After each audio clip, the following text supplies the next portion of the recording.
Hey everybody, welcome to Paranormal Zone TV on YouTube, a live broadcast. Thanks everybody for joining us tonight. We got a great, oh my God, hold on for a minute. Sorry, that's the other audio. Thanks. We're gonna have a fabulous show tonight. I'm so excited. Our guest tonight is June Lundgren. She's a demon seer. She is the founder of Ghosts and Girls Paranormal.com. She served in the military where she trained as a nurse at EMT. After returning from the military, she has continued to work in the medical field as a nurse. Uh, she is a paranormal consultant specializing in negative entities and investigator. She's a psychic medium, a demon seer, animal communicator, healer, nurse, and international author. She has about 8 or 10 books. They're fabulous and they can be purchased on Amazon. Um, and she has over 40 years of experience in the paranormal field. Because of her near death experience, June has been able to see and have the ability to see her transcendent beings and communicate with them and remove them. So tonight, our topic will be on one of her books, The Dark Encounters. And in that book, she has cases that I bought the book. It's absolutely amazing and scary as heck. And I don't know how she does it. And some of those, there's a couple in there that are going to be really fun because she was with Zach Bagans, and she was featured on one of the episodes of Zach Bagans. So anyway, we'll talk about that when she comes on. So we got some great cases that she's going to share with us. So let's welcome June to the show. Hey, June, thanks for joining us. Thanks for having me. Oh, I'm so excited to have you. Is there anything, I don't know, did you hear my introduction that I said about you? Yeah. Is there anything else you want to add to that? No. Okay.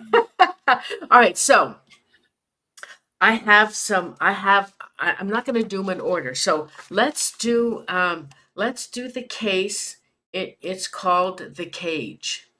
Oh, yes. Okay. Now what I thought I would do is some of these I knew where you were going. So I have a little bit of historic info on it before you start that case for the viewers? Okay.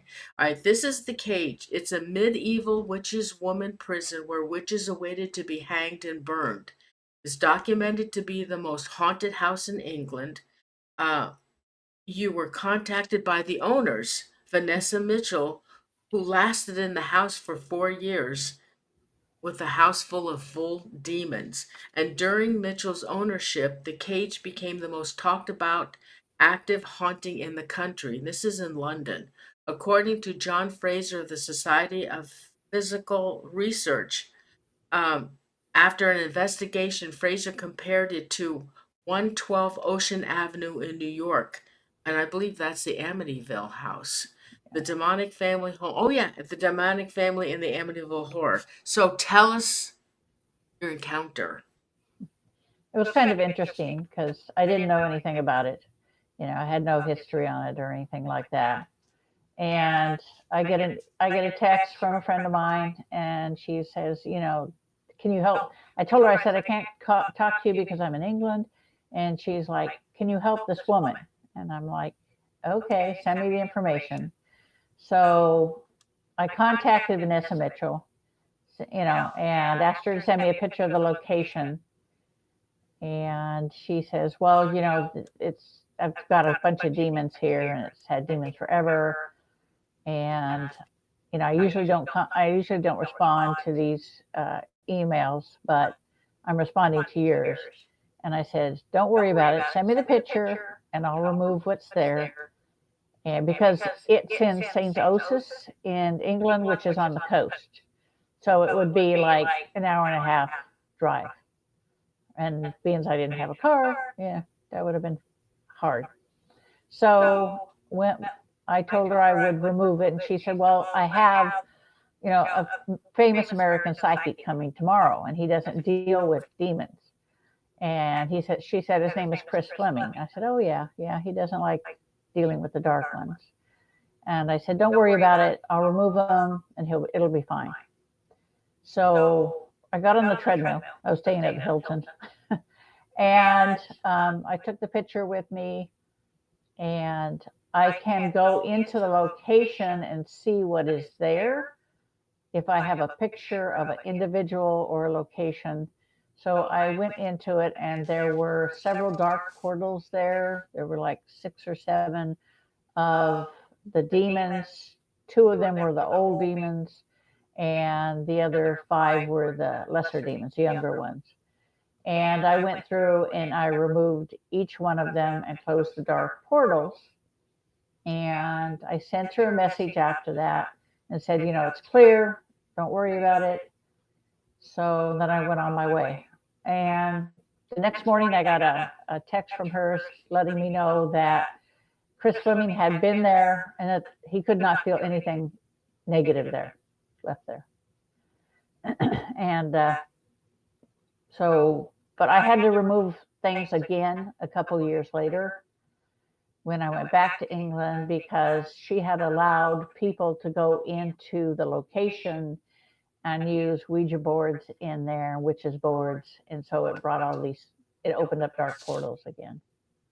Oh So I had to go in person this time. I went in person and did the removal. They were like in the walls, they were in the floors, ceilings. It was just, they were everywhere. What was happening to her in that house? I She mean, was she was being attacked on a regular basis. She had 2 small children. She had ended up living in one little room because the activity was so bad that she couldn't be there by herself. And when she was, it didn't make any difference. These things just attacked her physically, mentally. They attacked her children. no, So she was forced to move out. and then I read that she had put the house up for sale. She had a hard time selling that Oh house, yeah, yep. and she refused to sell it to any family. She said the house was too dangerous. Hmm. Yeah. Um, okay, so let's do. Okay, so let's do a haunted museum. Zach Bagans. That's kind of an oddball thing. A few years ago, I got a message from Michael in the Archangel. He's like, Vegas. And I'm like, no, I hate Vegas. And he's like, no, Vegas, you have to go to Vegas. I'm like, why do I have to go to Vegas? And he says, because the dark ones have created and are creating a huge dark portal to let some of the older demons through into the physical world. I'm like, really? So I took one of my friends with me, the other girl that's in Ghosts and Girls Paranormal, and we did a road trip, and we went down. I had bought tickets, and then we got there for the day of our tour, and there were just too many people around, too many people within it. So I had to do the removal from outside. What I could see was there were objects that were brought in, like the debit box and the dolls and some other things that were there that had demonics bound to them. And so there were about 10 or 12 of them there. And so what I had to do was to go in and remove them from the objects and kill them. And then they started to open the portal while I was in there, psychically in there, and I had to basically destroy the portal. I could see them on the other side waiting to come through. So I destroyed the portal and then finished clearing the museum of the demons that were left there. It took about 20 minutes. Usually it doesn't take me that long, but because there were so many there and they were so well entrenched and attached to these objects that I had to physically remove them from the object first before I could kill them. Now, you said that these objects lure people in. It's Hmm. luring the people in. How Yeah. are they doing that? What they were doing was the demons were going to these people who had these objects where they knew that there were some of their brethren, so to speak, attached to them and, that were bound to them. And they were sending these people to Zach for him to collect them all in one place. I mean, you stop and think about it. You have all of these demons in one place. It makes things more powerful. The energy is just like a thousandfold, and there's no way really to stop them. So once I found out, what was going on, then I removed them. Then I decided we all needed to go through and do our tour. So we went through to do the tour, and one of the guards outside said, "Hey, I know you." And I'm like, "Yeah." She says, "You're that demon seer." I'm like, "Yeah." He says, "I was one of the crew during the ghost adventure." And I'm like, "Okay." So we went through the entire place, and there was nothing negative left at that time. Oh, really? Did you did Zach Bagans happen to have any kind of attachment? Feel anything? He's always having attachments. Oh, he does? Yeah, because it's like, like the other one that you wanted to discuss, the message from a demon. Oh, wait a minute. Um, Yeah. uh, yeah, let's not go there yet, Okay. because that's another one. Okay, so did you feel something on him that night that you were there? He wasn't there. Oh, he wasn't there that Oh no, night. I went when he wasn't even Oh, there. oh, I purposely went when he wasn't there so I could remove everything. oh. Hey, now I um you came in contact with the Dibbit box. Do you know the history of the Dibbit Oh yeah. box? Oh yeah, I You know, know I've had him on my show several times years ago. it. Hmm. And do you know what? He told me this was not on live camera, and he said, "Hey, Norene," he said, "I got to tell you," he said, "I had to get rid of it."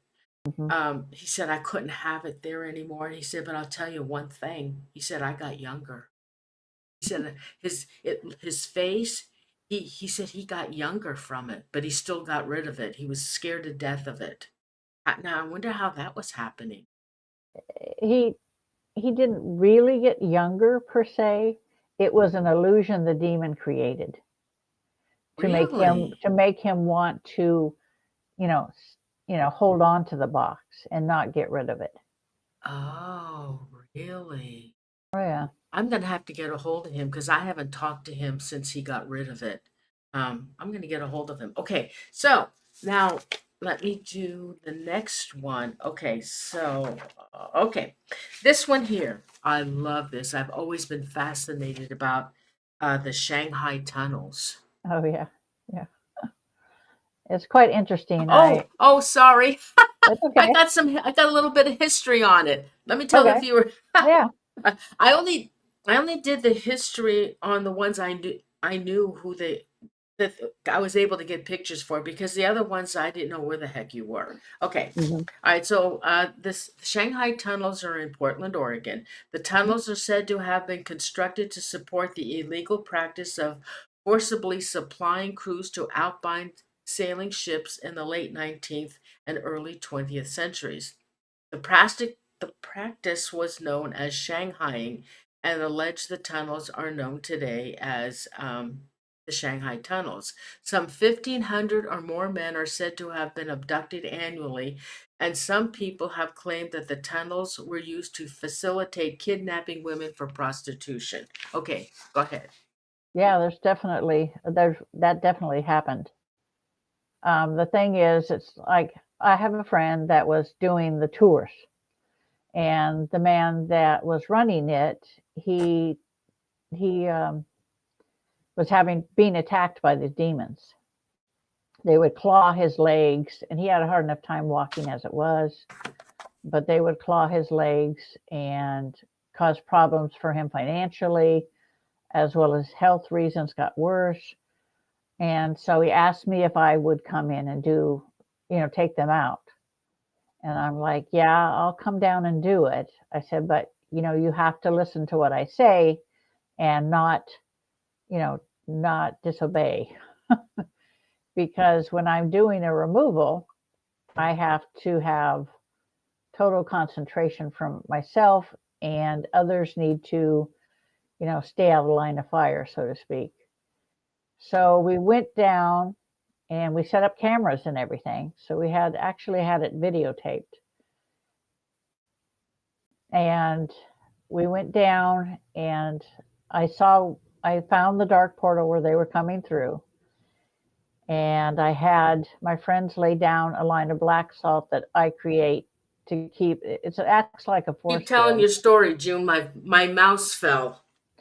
So I put down the line of salt to protect the others, and then I went over to where the portal was, and I drew the demons out of the dark portal.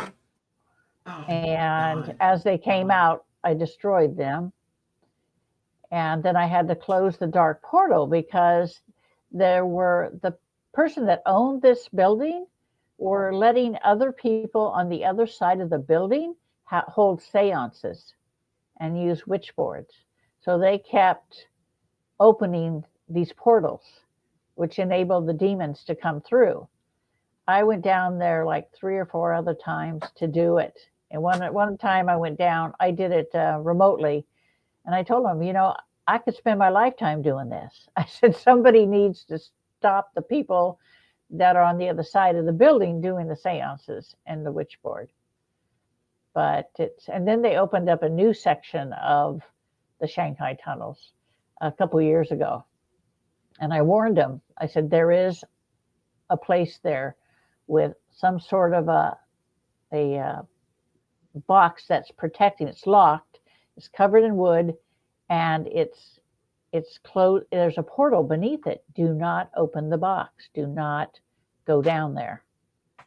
Okay, they're stupid. They went down there anyway. Yeah, I'm like, I warned you. Don't be doing that stuff. Oh no. Yeah. Um. Now, has anybody been physically hurt? Shanghai Oh Tunnels. yeah, yeah. People have been shoved. People have been bit. People have been scratched. They can do any manner of things to you. It's not like people think, oh, demons can't hurt you. I'm like, yeah, right. Okay, fine. I've seen them pick up a 300-pound man and throw him. So, yeah, I think they can do something to you.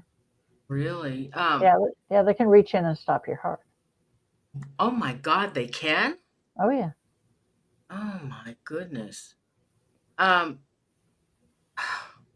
and then they still allow people to, well, I guess you go on your, you have to, yeah, at your own risk. Yeah. do you have to sign anything to go in there? No, but they do have a sign that says, Oh. basically enter at your own risk. All right. So, let's do, um, let's do, let's do the Norblad Hostel. Now, this is the one that you went with, I did Ghost Zach. Adventures. Yeah. Okay. Okay, hold on. Let me give him a little information. Okay. Um, okay. So, uh, the Norbert Hostel is that in Oregon? Yeah, it's It's in Astoria, Oregon. Oregon. Yeah. Okay. All right. There's demonic entities. The Astoria has a dark history. It also is not surprising that there are rumors of satanic cults that have Mhm. formed in the underbelly of this city. Norbat connects to the underground, a huge network of tunnels underneath the city. Illegal distribution, gambling, and prostitution were all rumored to be taking place underground. The basement of this building is highly active with sinister activity and disturbing disembodied growling. The steps that lead from the main floor to the basement may very well be the threshold between good and evil, light and darkness. So tell us your story. So I was contacted by Jeff Ballinger. He gets people for Ghost Adventures. He does research and things like that. So he called me. A friend of mine gave him my number and everything. So he called me and he's asking me if I would, come down and do this, do the Norblad. And as he's talking, he hears a growl on the phone between the two of us, and it hung up. And he's like, he calls me right back. He says, "What was that?" I said, "Oh, it's just a demon. Don't worry about it. Continue." Continue. He's like, "You're kidding." I said, "No." I said, "They can go through your television. They can go through your home phone, your cell phone, computer. Not a big deal for them. It's just the way they do things, Get them on my car radio every now and then." But so we made arrangements to come down, and some friends of mine and we went down, and they wanted me to go through the Norblad and tell them what was there, do a kind of a mini investigation that was not on camera. So, after I'd had that phone call with Jeff Ballinger, I got another kind of a call, shall we say. I got a communication from an old demon, and I knew this demon. And he said, "I want you to go down there and I want you to deliver a message." And I said, "Okay, what's the message?" And he's like, "No, you wait till you get down there and I'll give you the message." I'm like, "Okay, fine." So we're downstairs after we finished the first investigation. I told him there's a bunch of, creepy crawly dudes running around and a couple of lesser demons. I said, "But the old demon is over here in the corner." I said, I've trapped him in the corner. I said, "But he has a message for you and you better listen." And he's like, "Well, will my crew be fine?" I said, "Yes, as long as I'm here, they'll be fine." So we went down, and the old demon was there. And he says, Zach says, "I want to see what you see." I said, "I really don't think you want to see what I see." I said, "Because I see demons in their true form. And it's a lot scarier than anything you can imagine." But he just kept at me. So I said, "Okay, you want to see what I see? Hold my hand." Oh my God. And he held my hand, and he like, what you don't see and hear on the tape is once he broke the contact between us, he's like, at first he said it was beautiful. He said there was white light and it was just beautiful. And all of a sudden it's like a curtain came down and it was there in the corner and it was horrible. And that's when he broke, contact with me.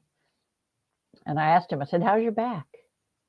He said, "What do you mean?" He said, "How's your back?" I said, "How's your back?" I said, "They go for your weakest spot." I said, "And for you, that's what it is." I said, "Here's his message. Here's the demon's message. Stop provoking. Stop provoking us, the demons." He said, "Because you do not know what we can do to you." And I said, "That's the message." I said, if I was you, I'd heed what they said. Because, it's stupid if you try to go against it because you can't see it, you can't hear it, you can't touch it. And you're going to screw with it? No, I don't think so. That's So, his thing. yeah, but he ended up paying for it because he didn't. Yeah. The demon house, the same demon that came with the message was the one that got him at the demon house. He told me, he says, "If he doesn't, I will do something." And he did. Took his sight. He almost lost his sight completely. Oh my God. That was that was on Ghost Adventures. I Hmm. saw that. Yeah. Just won't look play. Mm-mm. They wanted me to wait. The producer wanted me to wait until after, they had their investigation before I removed the old demon. And I said, "No." I said, "You have no concept of what this thing can do to everyone here." So I removed it before I left. Good for you.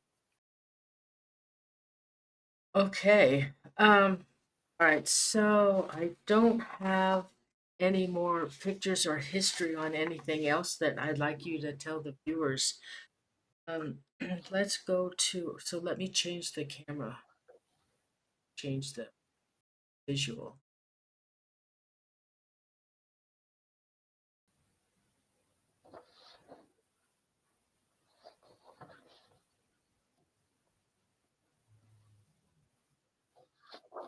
Alcatraz was another interesting place. Yeah, did we do Alcatraz? No, we Oh, haven't done it yet. oh, okay. My bad. Okay. Let's see, where's Alcatraz on here? Oh, here it is. I've been to Alcatraz. I mean, I'm only an hour away from Alcatraz. And I we went over there and I did get some EVPs. This was years ago and I did get EVPs and the only thing I really got was when we went into the mess hall, where they Hmm. all eat. Yeah. And yeah, all he said was he was talking about a clock, and I was standing right above the clock in the room, and he said it was something about the clock and something else, but everything else I couldn't understand what he was saying. All right, so let's go to Alcatraz. Oh, hold on. I got some history on that. Let me see if I can find it. Oh, here. Okay. Okay, so Alcatraz is in San Francisco, California. It is said to be haunted by the spirits of prisoners, guards, and Native Americans.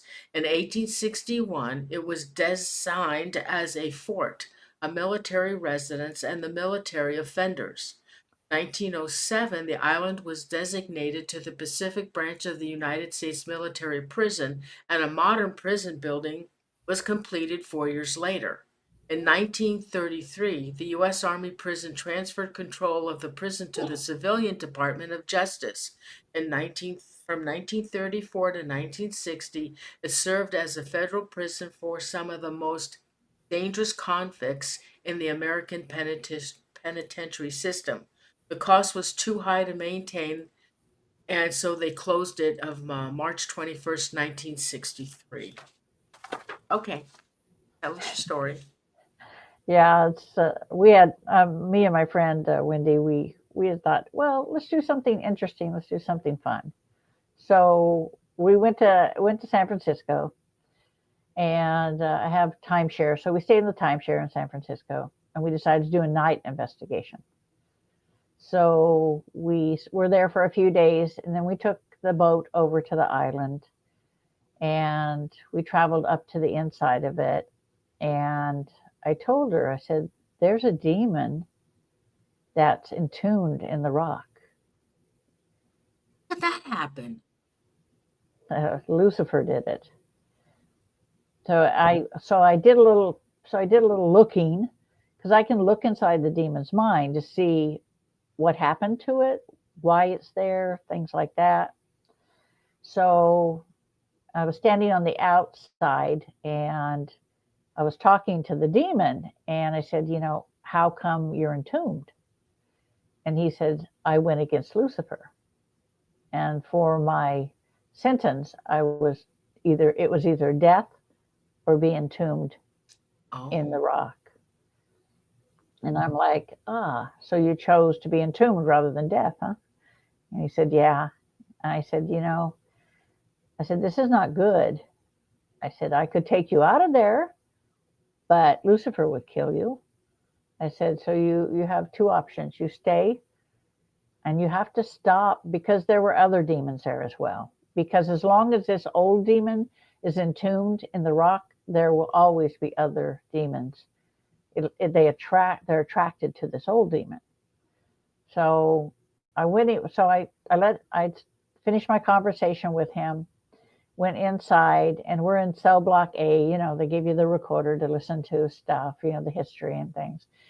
But I never do, because I get more history just listening to what's there. So I'm going down cell block A, and then I hear this voice say, "Hey, you." And I'm like, huh?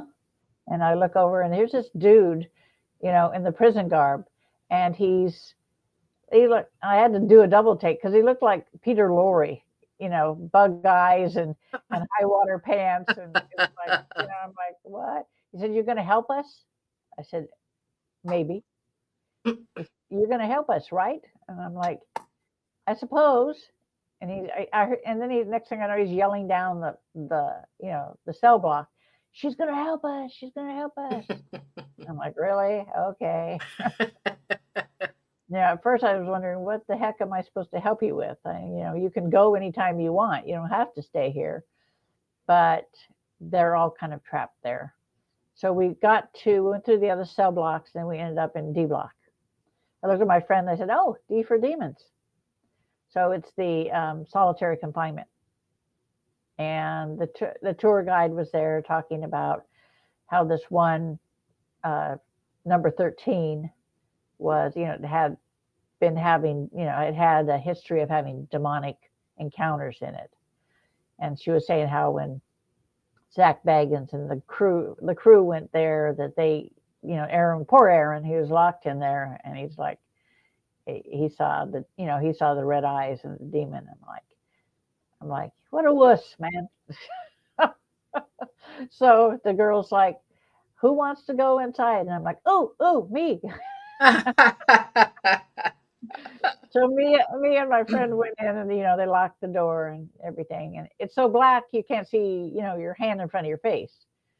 So all of a sudden I see this black mass come out of the wall, and I'm like, really? And he's like, you need to leave. You need to get out of here. We don't want your kind here. And I'm like, you can't tell me what to do. I said, you don't do that. And he said, we don't need you here. And then he tried to attack me, and I'm like, so I just like killed him. You just do it. And I told the old demon, once I killed him, I connected with the other demons that were down in the laundry area in the basement. And I told them, leave now or suffer the same fate. And the old demon told him to get out. But that's how it ended. I'm like, okay, fine. I cleaned it out. Next.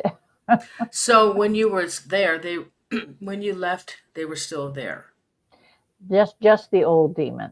The younger ones left because, I told him, I said, I'll kill you. So you have two choices, be killed or get out. So they left. Okay, so would they come back? Oh, there will be others, always be others. As long as that old demon's entombed down there, it will draw in these other demons. Oh, Yeah, it's like, oh, our buddy's down there. So that must be a good place because he's there and he's powerful. He's an old demon. So they come in and they try to, they take over the place. um, now, uh, okay. Well, these demons, um, can you also consider them as would they also work as an attachment to somebody? Oh yeah, they can attach themselves to anybody, anything, any location. It doesn't matter to them. What they do is will they will watch if they say they want to attach to you. Okay, Mhm. they would watch you.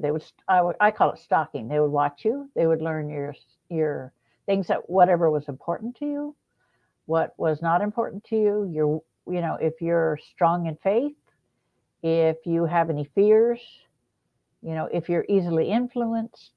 They look at all of these things before they make the decision to attach themselves to you or not and make your life a living hell. If you're strong in faith and you're not easily influenced, then chances are they're not going to bother with you. They're going to move on to someone else. But that's what they do. They look for these things. Or if a person is in an abusive situation, or has substance abuse issues or mental health issues, these are all prerequisites for the demons to attach themselves, because these type of people are easily influenced. But a lot of attachments come from paranormal investigators. Well, that's true because they're stupid.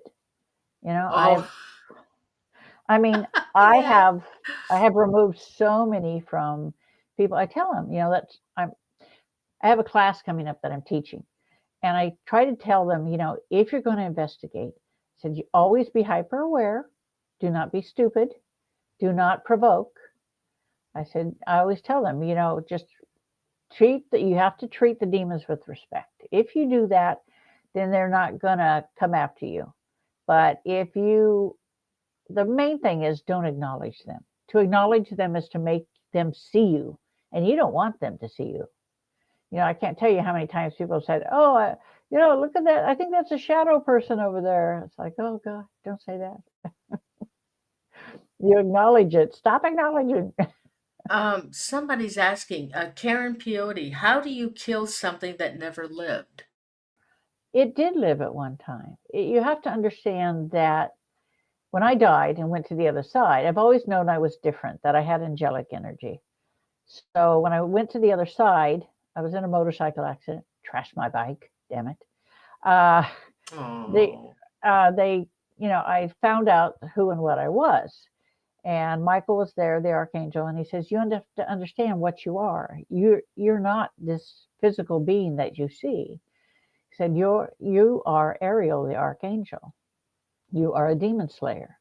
You were sent back to relive physical world lives until you learn to have compassion for mankind, because you have no compassion."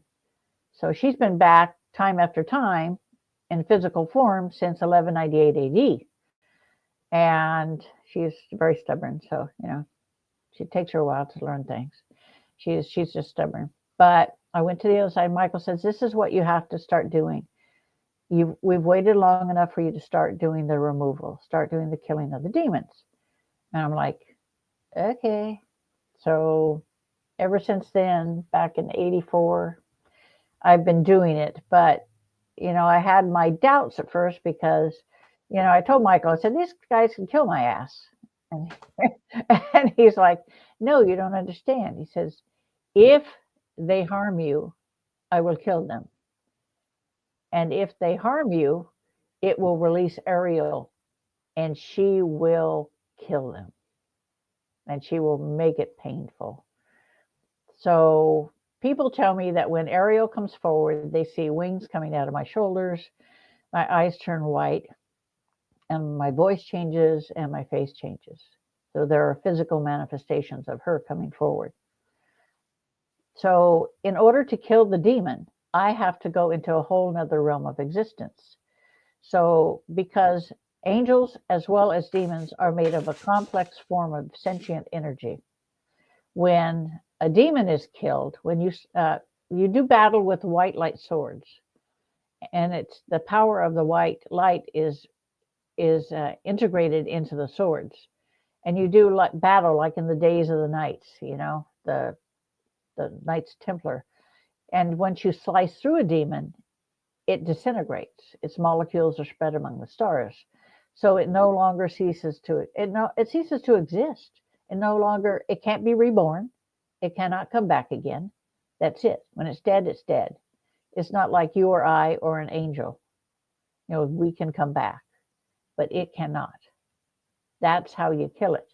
Simply, and only an archangel can kill a demon. A warrior angel can, do battle with it and send it back into the dark realm. But I found over the years that sending it back into the dark realm is not the answer, because it's like a boomerang. You send it back there and it comes right back again. So I'm better off just to kill it. I wanted to ask you a question. Um, when, okay, so you're a demon seer. Mm-hmm. Um, so what's the difference between a demon seer and a demonologist? A demonologist is someone who studies, everything they can find about demons. Okay, a demon seer is someone who can see, hear, communicate, and kill demons. That's the difference. Most demonologists never actually see the demon. And when they do, they don't see it in its true form, because what happens is the demon goes into the person's head.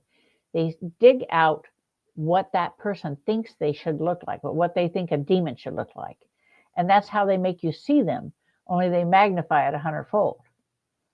But me, they can't do that with me. I see them in their true form, which is, to say, it's scarier than anything you can imagine. I saw my first demon in true form when I was 4.5 years old. And it scared me at first. Michael said, "You are seeing it through the eyes of an angel." He said, "I want you to study it. I want you to learn how they work. So, because you're going to need it later when you grow up." So that's what I did. I always watched them. I always uh, could hear them, see how they worked, what they did. And so all the time I was growing up, that's what I did. I And an exorcist doesn't kill the demon. They just get the removed it. demon out of the person. Right. I I went in on a case where the woman had 11 demons within her, Oh my God. and I removed them all. It took me like 3 hours, which never takes that long. But I removed 10 of them. And then the last one said, "I'm not leaving." And I said, "Yes, you are." And it's like, "No, I'm not." So I looked into its mind, and I found out that it had been given a task to do for Lucifer. And it just blew him off. It just didn't bother to do the task. So it was hiding out in this woman, 20 years with this woman. And so I told him, I said, "If you want to go back to the light," I said, I can have you go back to the light if that's what you truly want, if you're truly repentant." And I had a friend of mine with me who is an ordained minister, and my other friend, that Wendy, that's with my group. And I said, "Jesus, come forth." And the two of them were standing in front of me, and they both parted as this huge hand made a brilliant light. They could hardly look at it. It was so bright. Came towards the woman. And Jesus said, "Come with me if you want to come home." But the demon said, "No, you're lying. I can never go home." And so Jesus withdrew his hand. I said, "So be it." I said, "Lucifer, come forth." And Lucifer appeared at the end of the hallway and walked towards us. And what my friend saw was, a dark black figure with golden eyes in a fedora, double-breasted suit, and spats. That's how he projected his image to them. So he came to me, and he told the demon, "Come out of there. Come out. You're coming with me." And the demon's like, "No, I'm not. I'm not coming out." And Lucifer looked at me and said, "I know you don't want me to harm the woman, so I will be back for him tonight." So we left. He went down the hall and disappeared again. We left. And my friend's like, the one that's a minister, Aaron, he says, "I've always known that God existed. And I've always known that Lucifer existed." He said, "But to virtually see them in the same place at almost the same time," he said, "it just blew my mind." He said, "And then when you said, for a moment, I thought you were crazy when you called Lucifer forth." He said, "And then I remembered who and what you were, and I was okay." But we all went home to our respective beds, and at 3 a.m. we all woke up at the same time, and I heard Lucifer say, "It's done." And so I called the woman the next day, and she's like, "I haven't felt this empty in 20 years." I said, "Please get counseling." I said, "You have PTSD massively." I said, "Get counseling." So she did. Um, there's a question. Sherry Pearson. Oh, excuse me. I'm getting over the virus and I have a cough. I'll. Okay, hold on. Um, oh, Shay. All right. Sherry Pearson. Can remove. Can you remove a demon from someone who is perfectly possessed? Yeah, because there's no such thing as perfect possession. The Catholic Church will tell you that there is, and most people are under the misconception that the demon is in possession of the individual 24/7, but that is not true. The only way you have that is if there's more than one demon there, because that's what started the war between heaven and hell, because it wasn't heaven and hell at the time.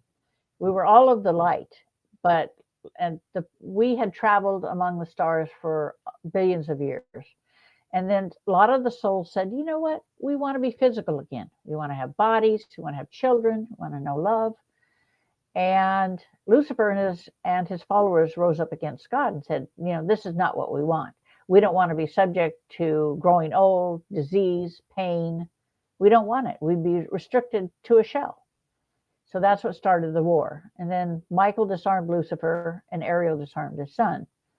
And God said, I can't have you live among us anymore. So he opened a rift into a dark realm of existence, and he put them all in there, and he closed the rift. And so that's why they're pissed at humans, because every human holds a white light soul. So he's pissed about that. But the thing is, they do not want to be in this shell for any length of time. So they're not in possession 24/7. Most of the time they're external, they're attached without being in possession, but they can influence you and make it seem like you're 100% possessed.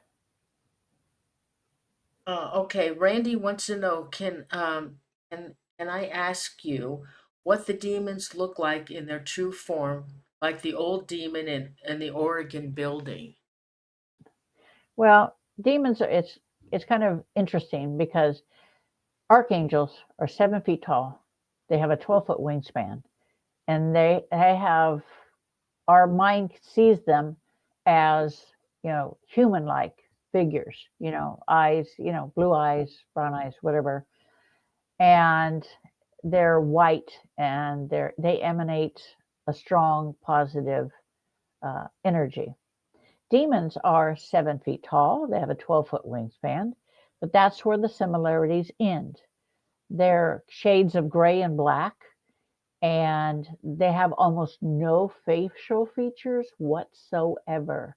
The only thing that you see is the eyes. In the old demons and in Lucifer, they're golden. And in the younger demons and the minions, they're red. But the thing is, if you look into their eyes, you will see every atrocity you could ever think of and a million times more. It's pure evil. It's something that you will never, ever forget. You will never be the same again. There's a couple of other cases I wanted you to talk about, but before I forget, Tallcross, who lives in Scotland, dear friend of mine, and I don't know if anybody else out there has had the same experience.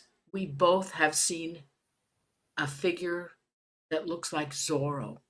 I saw the very first time I saw it, I was about 8 years old. He visited me 3 times. I was scared to death. And so finally, he was coming every night. Looked exactly like Zorro. And nobody knew what Zorro was Hmm. because I was young. I was a little kid. Yeah. And I every night so I covered my head every night so I wouldn't see him anymore. So I don't know if he continued to visit me or not. And Talkross has had the same experience. He had another one the other night where Hmm. Zorro visited him. What is this Zorro figure? What is it? It's a lesser demon. What? It's a lesser demon, but it is one. Unfortunately, you will come across, I've come across demons that have gone crazy. It's if they were human, I'd say they've lost their mind. But every now and then you come across a demon who has forced its evolution, because demons evolve just as angels do. But when they force their evolution, it causes them literally to go crazy. And they don't act like any other demon. They're just as a human person who is crazy doesn't act like a regular, normal human. They do not travel with creepy crawly dudes, imps. They do not hang out with other demons. But they do things that are odd, and they present themselves as something that's odd. I have a friend that lives in Glasgow, and he has the archangel Hanel within him. And he and Hanel and Lucifer were best friends before the war. And from time to time, he goes and visits Hanel. Lucifer does. And one time he was visiting him, and he said, my friend calls me Auntie Ariel. He says, what do you think of Auntie Ariel? He asked Lucifer. And Lucifer responded and said, respect the assassin.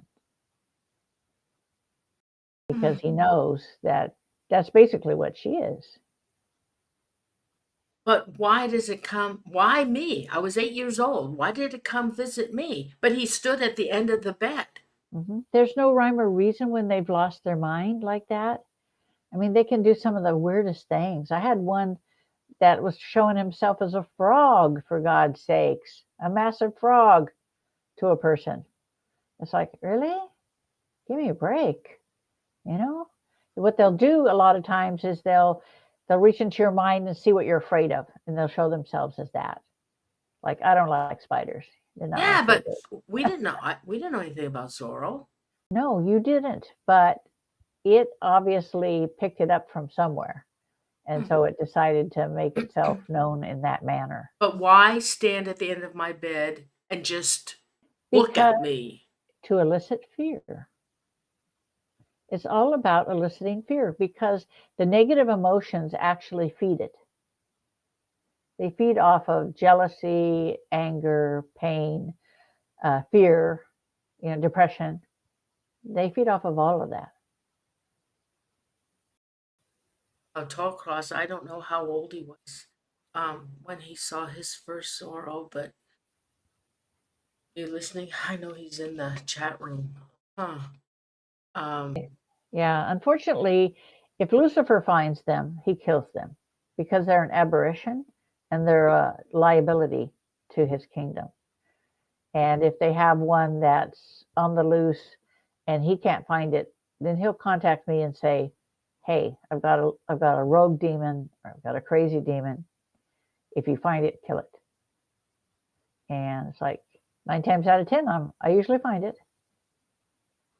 Tall Cross said that he believes his appearance was connected to his mother and her ill will. That can be, yeah. They can be attached to people that are negative or people that are abusive, anything like that. That's their cup of tea, you know.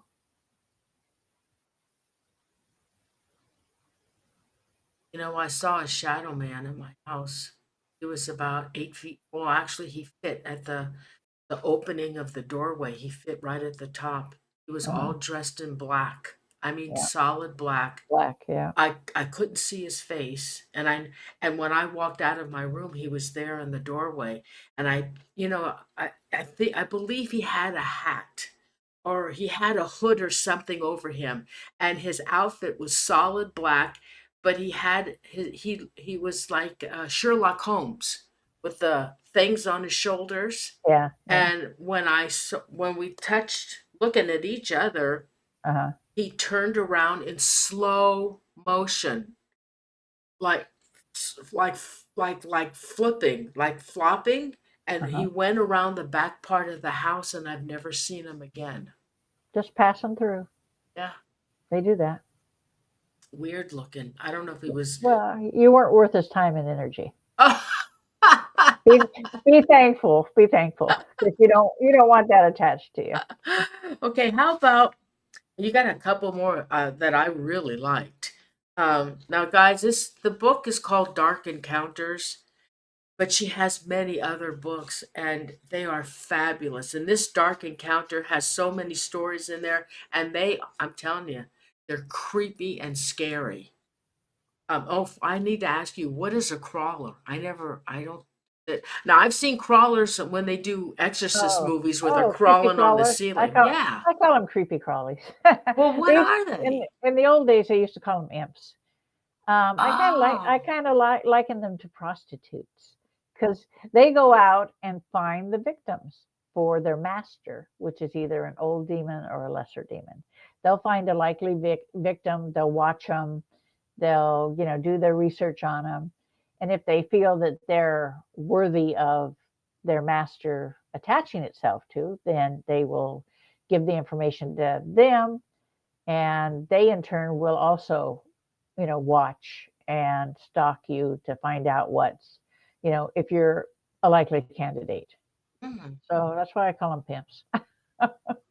Or so are the creepy crawlers black? They What can are look they? like anything. Some people see them like massive spiders. Some people see them like these thin skeleton, flat people and stuff. They're crawling up the walls and the ceilings, and they like to scare kids a lot. Yeah, Gosh, my mod Renee, she said she's seen crawlers. yeah, yeah, Wow. Renee, yep, in your house? That's creepy. That would yeah, scare me. yeah. Because they're looking for something. They're watching somebody, and that you want to nip it in the bud before it gets worse. Oh, God. Um, okay. All right, now, okay, so let's see. There is the demon farm. Tell me about the demon farm. Oh, that was quite interesting. I did a show called Ground Zero with Clyde Lewis. And in the first week after I did the show, I had like over 200 requests for help. And one of them was a woman that had a farm out in near Sheridan, Oregon. And she was saying that she has an autistic son, and these things were scaring him. He was seeing black things, and they were having a lot of problems happen, things being thrown, people being sick all the time. And so and I went out with a friend of mine who the ordained minister because he wanted to come.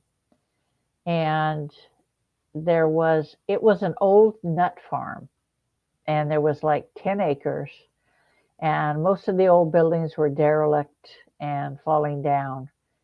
But the house itself had an old woman there, spirit of an old woman who was trying to protect the children that were there. And the demon, there was a lesser demon that was coming in trying to terrorize the boy who was autistic. And so he would scream and have fits and things like that because he couldn't communicate good enough for them to understand what he was seeing. So when I came out, the entity was there, and I killed the entity. I let the old woman stay because she wanted to stay to watch over the boy. And then I did it. I went out to me and my friend Aaron, we went out to the rest of the outbuildings, and there were several demons there. And it's kind of weird because usually you don't find that many demons in one location, especially if there's not a lot for them to do, so to speak. But it's like, this is basically what they told me is this is our land, this is our property, and we're staying here, and you can't make us leave. And I'm like, really? I don't think so. So it's like they were, coming from different directions. And my friend's like, there's something over there. I'm like, yeah, I'm aware of it. So there's like 6 or 7 of them. I can't remember, but there was a bunch of them in the buildings, in the land, on the land itself. And then after I removed them, after I killed them, I went to a spot where you could see across the main highway to another piece of land that was across the street. And there was a bunch of them over there as well. And I'm like, what the heck, you know? And so I communicated with them, and I said, what are you doing there? Like, this is this is ours. This is our place. We've been here for a long time. The land had never been built on or anything else. And I told them, I said, if you bother these people, I said, I will come over there and I will kill all of your asses. I said, so you stick where you are and do not cause problems. And they never had another problem with it after that. But There, okay, the Devil's Circle. Is that the one with the Ouija board? no, that was the Okay. one where we got called in on a case where what happened was we went there, and I know the minute I get to a location what's there. I can see it in my mind's eye. And I'm not one for talking too much when it comes if I'm at a location and there's a demon there, my friend who is the other part of the Ghosts and Girls Paranormal, Wendy, she talks more. She talks to the people because she can't do what I can do. Um, so she'll talk to them and try to explain what's going on. But evidently they had the little girl. They had a daughter. They have a daughter who had a rat, and they woke up one morning and the rat's head Oh, was pulled yeah, in that between was, the bars. yes, that's And terrible. and then they had a bird, and the demon just twisted the bird's head off. And it was working on the grandmother's service dog. And it's like, really, you know? And up above where the wood stove was, there's this black mass on the ceiling, and it's not soot. It wasn't soot. And so I told him, I said, I need to go out back. I need to go out the back into the backyard. So I go out there, and I'm standing there, and I tell my friend to go stand about 8-10 feet away on the other side. And I asked the woman, I said, there was a pentagram here, drawn here. And they said, yes, there was. We cleaned it off. I said, you can't clean it off because I can still see it. I said, and there were people on the other side in that wooded area behind the house that were doing satanic rituals. And I said, they came into this backyard and did it too because you turned them in. You said something to the the police about it, and so that's why they came. And so there's the demon came out of the woods towards me, and he has some creepy crawlies with him. And I'm like, you guys need to. I'm not going to talk to you. Just get out of my face, and you just have to do battle with them and kill them because there's no other options for it.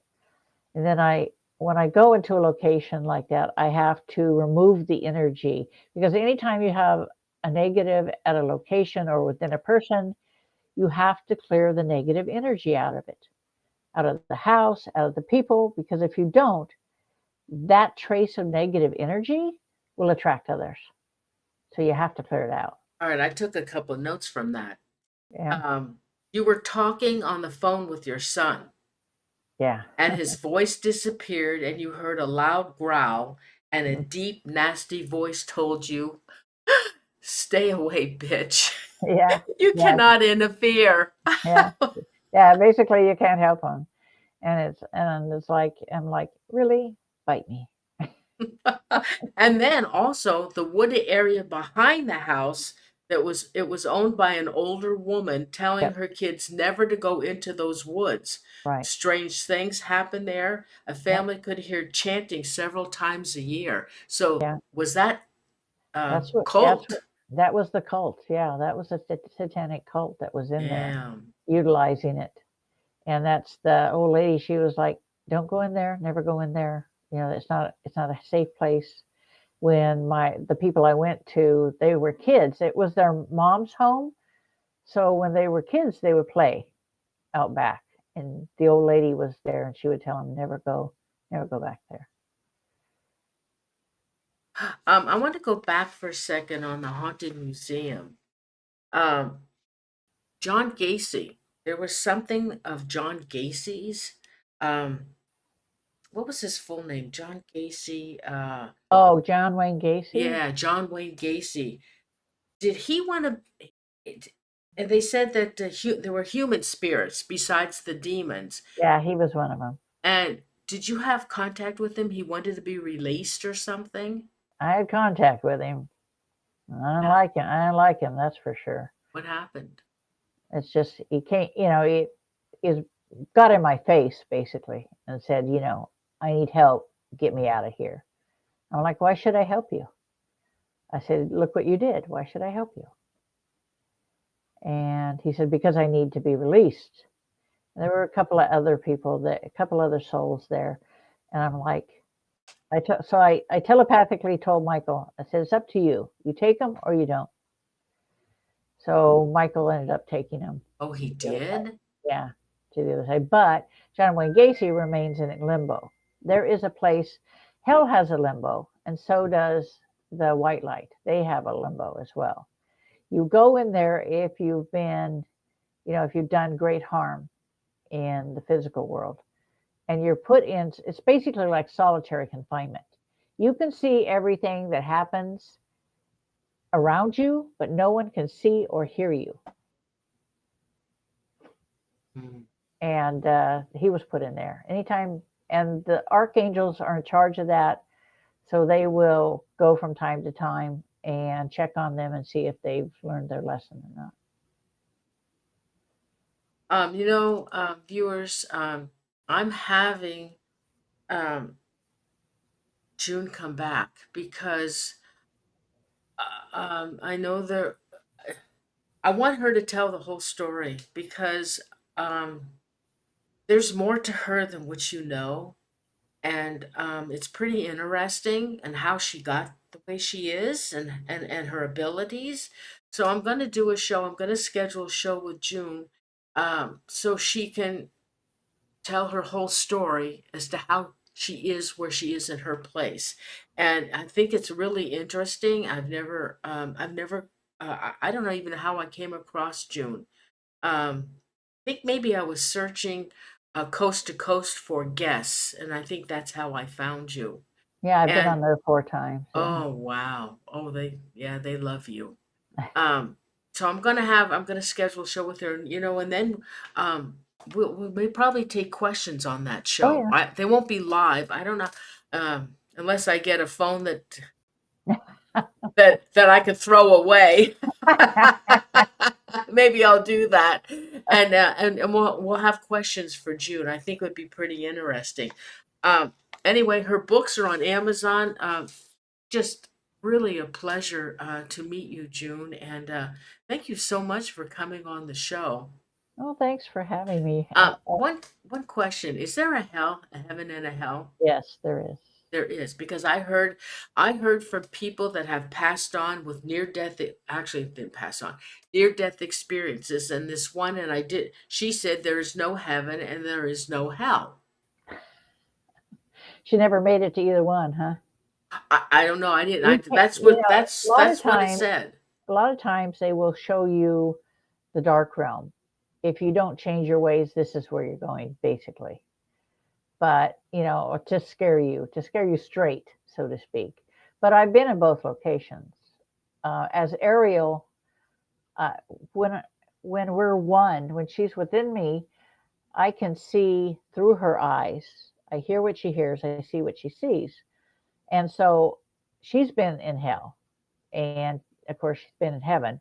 So I've seen both places, and it's not like it's the human mind can only you know digest so much.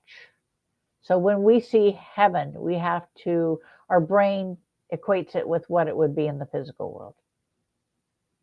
Oh, it's really just complex energy and sentient beings. And when you go there, when I died and went there, it's like you can feel this huge amount of love and peace.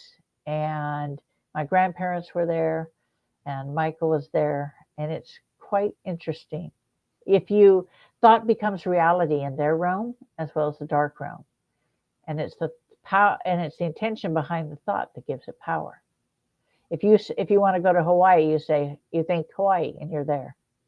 There's no distance there. There's no time. But you don't have a physical body. No, you don't have a physical body. All you Ah, have is an energy body. oh no. Oh God.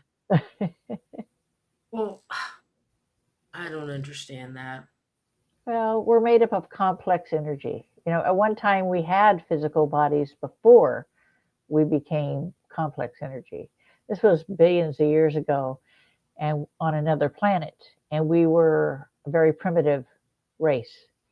And it's where God found us, and He helped us to get rid of famine and war and disease. And as time progressed, we evolved into pure energy. And once everybody had evolved, we all traveled as a group and saw everything we could see. We went through galaxies, different realms of existence. We saw everything we could. We learned everything that we could learn.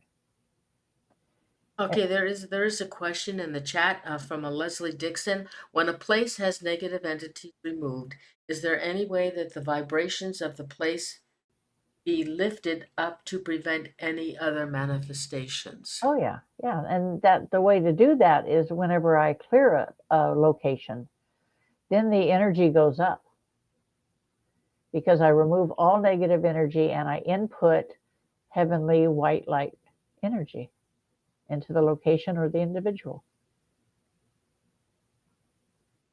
Wow. I have a lot of questions for you. We'll do them on the next show. Thank you again so much, June. It was such a pleasure. Thank you very, very much for coming on the show, and I'll be in touch with you. Okay, thanks for having me. Oh, thank you. Good night. Good night.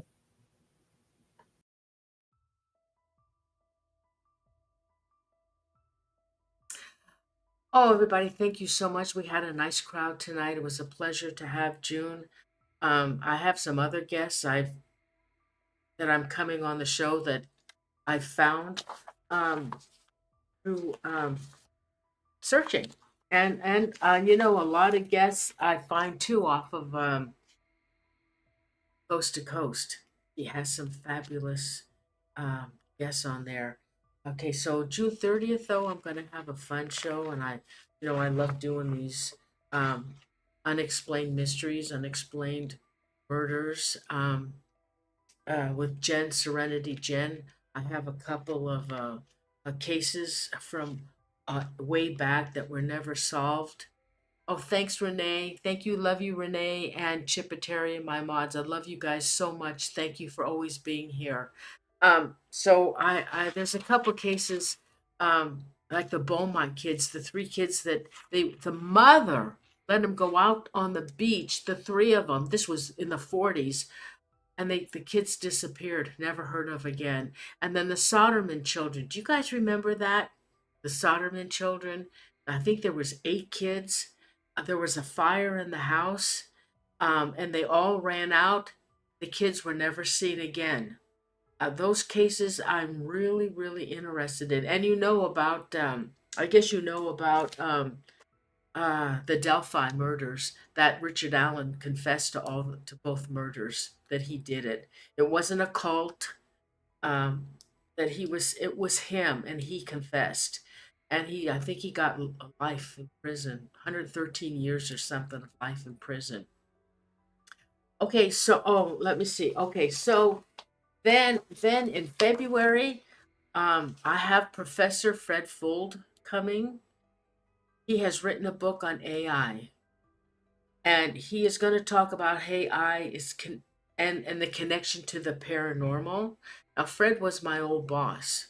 I worked with him for a couple of years, and he is part of Mensa. He's a brilliant, high IQ professor, and I didn't know he wrote a book. He wrote 4 books, and so I'm really interested in AI. So I hope you will enjoy that show.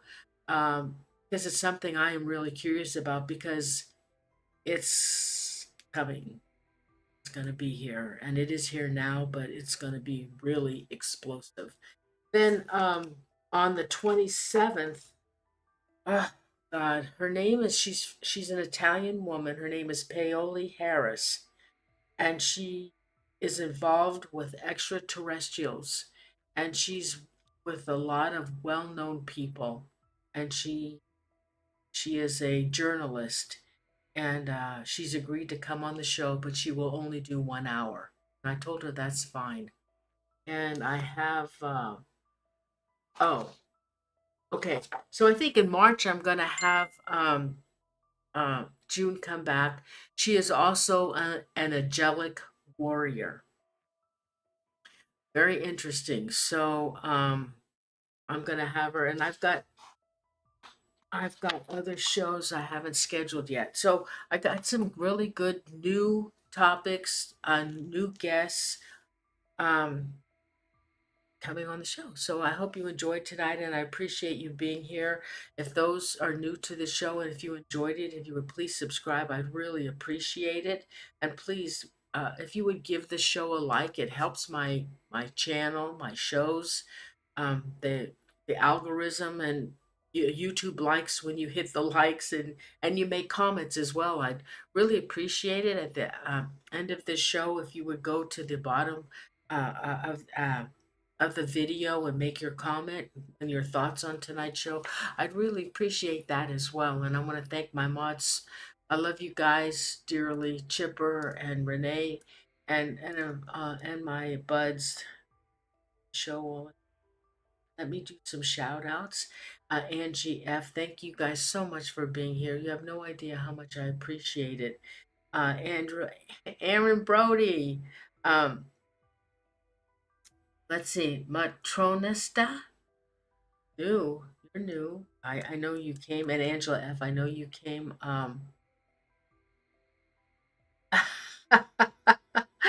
I know you came to the show because of June, and I'm really happy about that. And my buddy, my bud from Scotland, Tallcross, have a lot in common, and I talk to him as much as I can.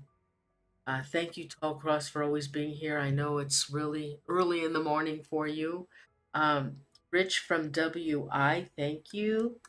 What else? Anybody else that Nancy Santa Maria, I haven't seen you for a while. Wayne Johnson, you're new. No, Wayne Wayward Jason, you're new. Please subscribe to my channel. I'd appreciate it if you would like tonight's show. Um, Anybody else? Deck Magnet. Anybody else? Rich. Oh, I already said Rich. Else I had a nice crowd. Sherry Pearson, thank you. Karen Peyote. Oh, Karen, you've been here before. I remember my. Anybody else want to shout out? Whoops. Ah, anybody else shout out?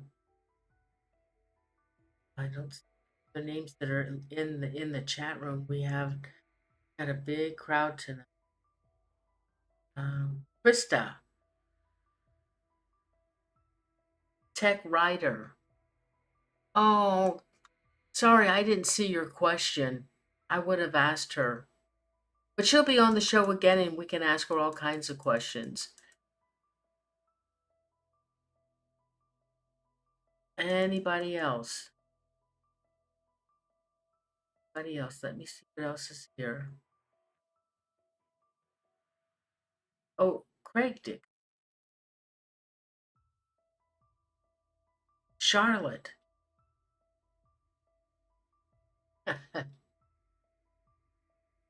Anybody else? Anna Ajabari. Anybody else? Anybody else?